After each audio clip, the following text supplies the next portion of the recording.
सीता हरण के पश्चात जब राम और लक्ष्मण अपनी कुटिया में लौटते हैं तो सीता माता उनको नहीं मिलती। दोनों भाई समझ जाते हैं कि यह अवश्य ही किसी असुर की चाल थी। दोनों भाई सीता को ढूंढते हुए दर दर भटकने लगते हैं। काफी देर तक वन में भटकने के बाद उनको गिद्ध जटायु घायल अवस्था में पड़े हुए मिलते हैं। जटायु श्री राम लक्ष्मण को सीता हरण का सारा वृतांत बताता है कि देवी सीता को रावण नाम का असुर हरण करके दक्षिण दिशा की तरफ ले गया है। जटायु कहता है कि हे राम, तुम्हारे पिता दशरथ मेरे मित्र थे, इसलिए तुम्हारी पत्नी सीता मेरी पुत्र वधु के समान थी, जिसकी रक्षा के लिए मैंने अपने जी जान से रावण से युद्ध किया। लेकिन आखिर में रावण ने अपनी तलवार से मेरा एक पंख काट दिया, जिससे मैं संतुलन खोकर नीचे गिरा और चाहकर भी पुत्री सीता को उस आताताई से छुड़ा नहीं पाया। इतना कहकर गिद्ध जटायु अपने प्राण त्याग देता है।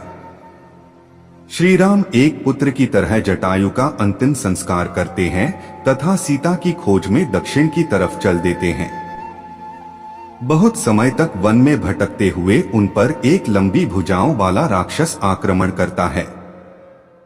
लक्ष्मण अपनी तलवार से उस राक्षस की दोनों भुजाएं काट देते हैं।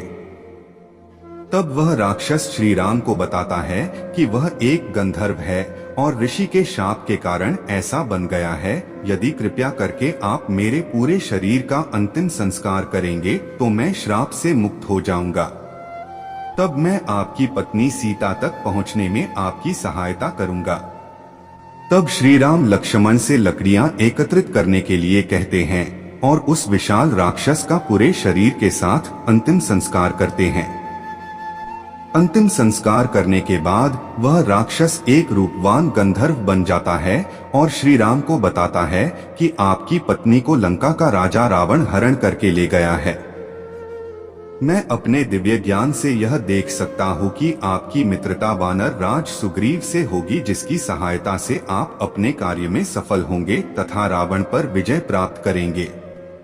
सुग्रीव से मिलने के लिए आप पहले माता शबरी से मिलेंगे, जो कि परम तपस्विनी है और महर्षि मतंग मुनि की शिष्या है। वह आपकी भक्ति कर रही है, इसलिए आप अभी पंपा सरोवर के पास स्थित मतंग मुनि के आश्रम में जाइए, जहां पर आपको माता शबरी मिलेंगी। उसके बाद श्री राम और लक्ष्मण पंपा सरोवर की तरफ चल देते हैं, जहां पर उन्हें एक वृद्ध भीलनी मिलती है जो कि रास्ते पर फूल बिछा रही होती है।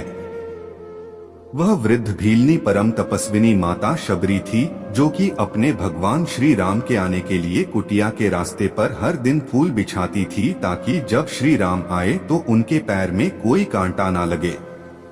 जब श्री राम और लक्ष्मण की कुटिया में पहुंचते हैं तो उनका परिचय पाकर माता शबरी खुशी से रोने लगती हैं तथा श्री राम और लक्ष्मण का स्वागत करती है। वह उन्हें बताती हैं कि उनके गुरु श्री मतंग मुनि जी अब नहीं रहे, लेकिन उन्होंने ही मुझे बताया था कि भविष्य में श्री राम अपनी पत्नी सीता को खोजते हुए हमारे आश्रम में आएंगे और तुम उन्हें सुग्रीव तक जाने का मार्ग बता देना, जिनकी सहायता से वह रावण पर विजय प्राप्त करके अपनी पत्नी सीता को पा सकेंगे।